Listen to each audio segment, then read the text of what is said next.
민재. 좋아. 어우. 아, 커팅 잘했다. 굿. 오, 민재 블록. 오! 먹었다. 오. 와. 민재가 블록 했는데 씨. 무시할라. 보면 그래도 무시할라랑 때려. 코망은 오! 괜찮거든요. 무시할라. 무시할라랑 코망은 괜찮거든요. 아, 이 어린 놈이 이 위기 순간에 이걸 해주네. 그냥 뚫린. 여기도. 밀러.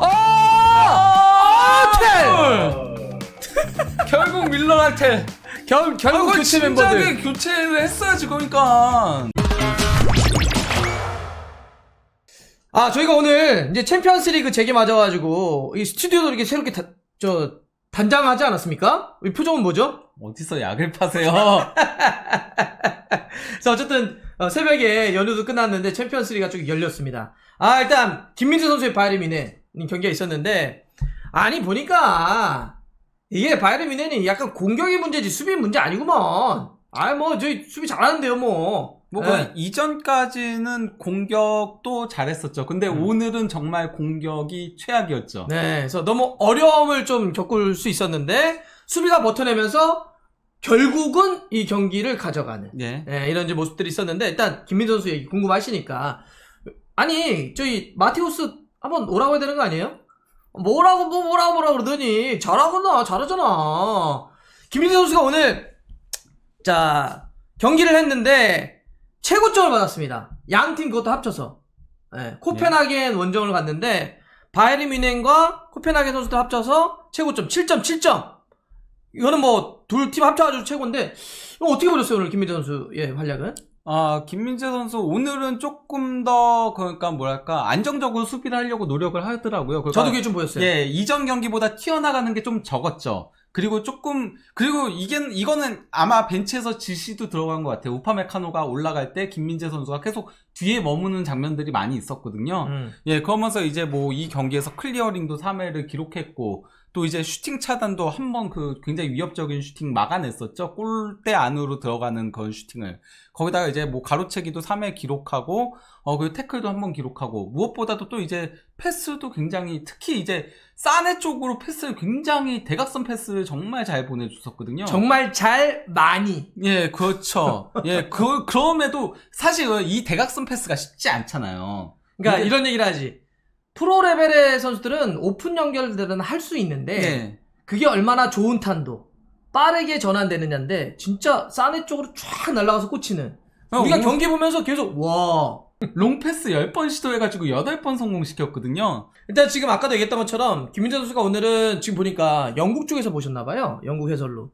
영국 현지 해설자도 김민재 선수 오늘 되게 칭찬 많이 했다 이런 얘기를 하시는데, 그러니까 오늘은 쟤도 딱 느낌이 어땠냐면 좀 안정적으로 가져가려고 하는구나. 이게 좀 느껴지더라고요. 오늘 어쨌든 덴마크 원정 간 거잖아요. 그런 것도 있고, 최근에 어쨌든 좀 공격으로 좀 나가는 것 때문에 수비가 열리는 게 있다. 지난번 리그 경기 하다가 좀 오펜다에게 좀 어려움도 있었기 때문에, 오늘은 딱 보니까 난 두 가지 밸런스는 뭐냐면 개인의 밸런스와 더불어서 우파메카노와의 밸런스를 맞추더라고. 그러니까 개인도 좀 나가는 것도 있지만, 물론 기본적인 기질이 있어서 가까이 오면 그냥 가서 다시 끊어버려요. 그러니까 오늘 볼 끊는 스탯이 상당히 많이 나온 건데, 그러면서도 다른 경기들에 비해서는 좀 뒤를 지키려고 하는. 왜냐하면 보니까 우파메카노도 튕겨나가잖아. 그렇죠. 함께 튕겨나가면 뒤가 열리니까 오늘은 뒤를 좀 지키더라고. 그게 그 라이프치히전 실점으로 이어졌던 거였죠. 김민재가 튀어나갔을 때 우파메카노까지 같이 튀어나가니까 결국 오펜다한테 실점을 했던 거였는데, 김민재 선수의 히트맵을 보면 다른 경기들은 우리가 딱 그런 얘기 하잖아. 와, 뭐 거의 공격수네. 뭐 이런 느낌. 세로로 이렇게 쭉 길게 돼 있잖아요. 김민재 선수는 대부분. 근데 오늘은 바이에른 뮌헨 골대 앞에 그냥 말 그대로 수비수로서의 역할도 상당히 많이 하고, 당연히 전진에서 하프라인 위까지도 많이 가는. 그래서 오늘은 전체적인 공수 밸런스가 있다 보니까 되게 안정적이었다. 그리고 스탯 자체가 워낙 잘 잡혔어요. 그러니까 웬만한 수비 스탯은 다 잡혔습니다. 그다음에 키패스도 잡혔던 거는 저 박스 안에서 머리로 넘겨준 걸 라이머. 킥에서 이제 머리로 넘겨준 거를 라이머가 헤딩 슈팅으로 가져갔는데 그게 좀 잘못 맞으면서 살짝 빗나갔었죠. 그래서 오늘 평점은 7.7. 바이에른 뮌헨은 물론 코펜하겐 다 합쳐서 골을 넣었던 후반전의 선수들, 예를 들어서 지금 테리 교체 투입돼서 골을 넣었는데 7.5점이거든요. 그러니까 지금 가장 높은 평점이다 이렇게 말씀드리고요. 근데 수비는 오늘 보니까 대체적으로는 그래도 근데 코펜하겐이 잘했거든요. 네, 그래요. 그러니까 만약 이렇게 얘기할 수 있어. 어떤 분이 그래도 뭐 저희 덴마크 팀이고 코펜하겐인데 뭐 그렇게 수비에 부담감이 있었겠어요? 라고 하는데 오늘 경기 보신 분들은 새벽에 에너지 레벨이 상당히 좋더라고. 아니, 그리고 이 코펜하겐이 갈라타사라이 원정에서요, 사실 이기는 경기였어요. 2대1 이겼던 경기? 예, 2대0으로 이기고 있다가 퇴장당하고 나서 86분과 88분에 실점해가지고 2대2 무승부를, 그것도 죽음의 원정이 하는 이스탄불에서 그랬거든요. 도리어 코펜하겐이 이 조에서 경기력으로는 복병이 될 가능성이 상당히 높다라는 생각이 들 정도예요. 그러니까 못하는 게 아니에요. 예. 못하는 게 아니에요. 전 갈라타사라이도 지는 줄 알았다니까요. 근데 그 갈라타사라이 지금 맨유 원정 가서 승리했습니다. 네. 여하튼 이렇게 수비를 좀 받쳐주면서 경기를 끌어가긴 했는데, 근데 사실 이게 오늘 바이에른 뮌헨이 쉽지는 않았던 게, 예. 수비는 버텼는데 결과적으로는 골을 넣는데 너무 어렵더라고. 예.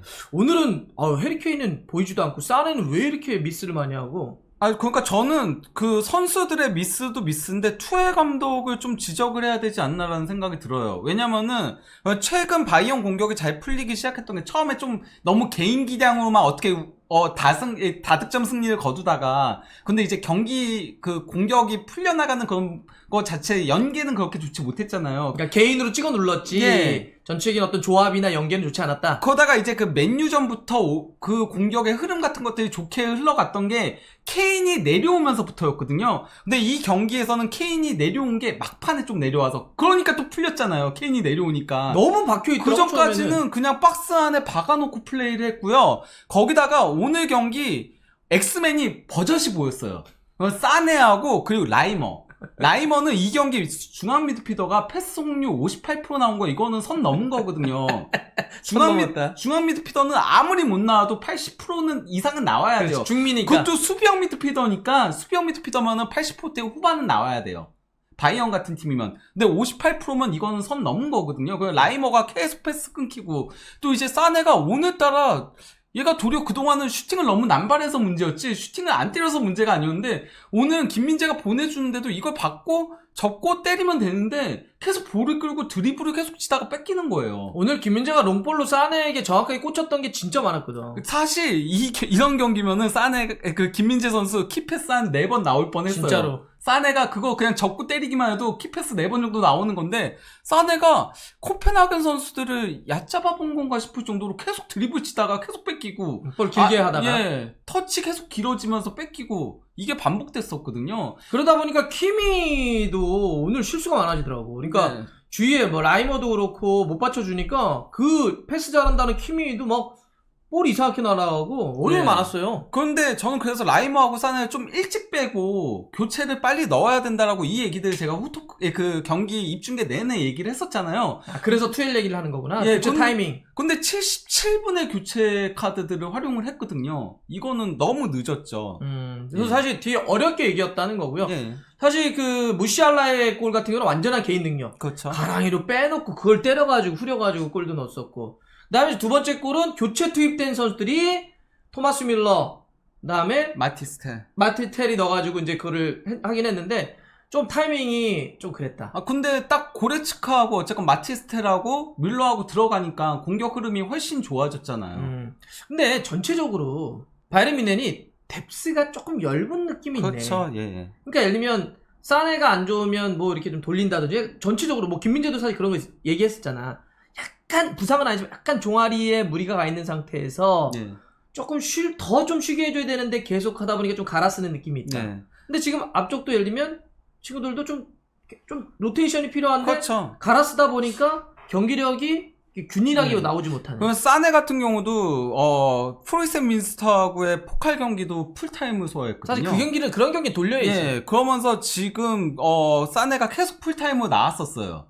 그러다 보니까 이번 경기 조금 부진했던 부분에도 어느 정도는 작용을 한 게 아닌가 싶긴 하고, 라이머도 수비형 미드필더 오른쪽 풀백 번갈아 가면서 계속 나왔거든요. 그러다 보니까 조금 갈리고 있는 거는 있긴 하죠. 자, 근데 그럼에도 불구하고 바이에른 뮌헨은 뮌헨입니다. 자, 지금 신기록 행진이라고 해야 되겠죠? 예. 챔피언스리그 조별리그만 따질게요. 토너먼트 말고. 챔피언스리그 조별리그는 그야말로 무적입니다. 무적. 예. 불패.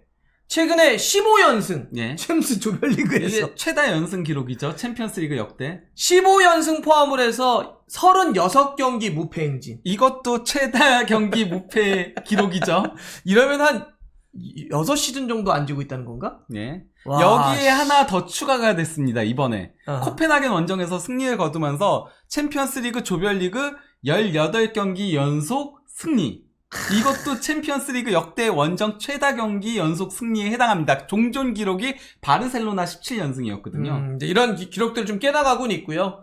레바민이라고 우리가 불리우는데 물론 아까도 얘기했던 경기력은 조금 덜 나오고 그다음에 네. 투엘도 얘기했던 것처럼 그 뭐 6번 롤이나 그 수비형 미드필더 롤에 대한 고민들을 확실히 갖고 있는 것 같고 뎁스도 좀 열다는 느낌은 있는데 그래도 오늘 우리에게는 뭐 김민재 선수가 왜냐하면 지난번에 뭐 경기에 좀 어려움이 있으니까 마테우스가 한번 털었었는데 전혀 문제될 거 없다. 예. 예, 다시 한번 보여줬고요. 다음이 갈라타사라인데 현재 지금 A조 2전 전승 6골과 4실점으로 현재 1위입니다. 네. 뭐 조별리그는 크게 뭐 초반이긴 하지만 문제 없을 것 같다는 느낌이 있고. 네. 그리고 바이언도 어쨌건 간에 경기 내용은 매우 안 좋았지만 마지막 순간에 저력을 보여주긴 했고 투엘 감독은 교체 카드 좀 빨리 썼으면 하는 바람이고 안 그래도 뎁스가 얇기 때문에 더더욱 오케이. 좀 그랬으면 싶은 생각이 들긴 했던 한 판이었습니다. 네, 이렇게 정리하는 걸로 할게요.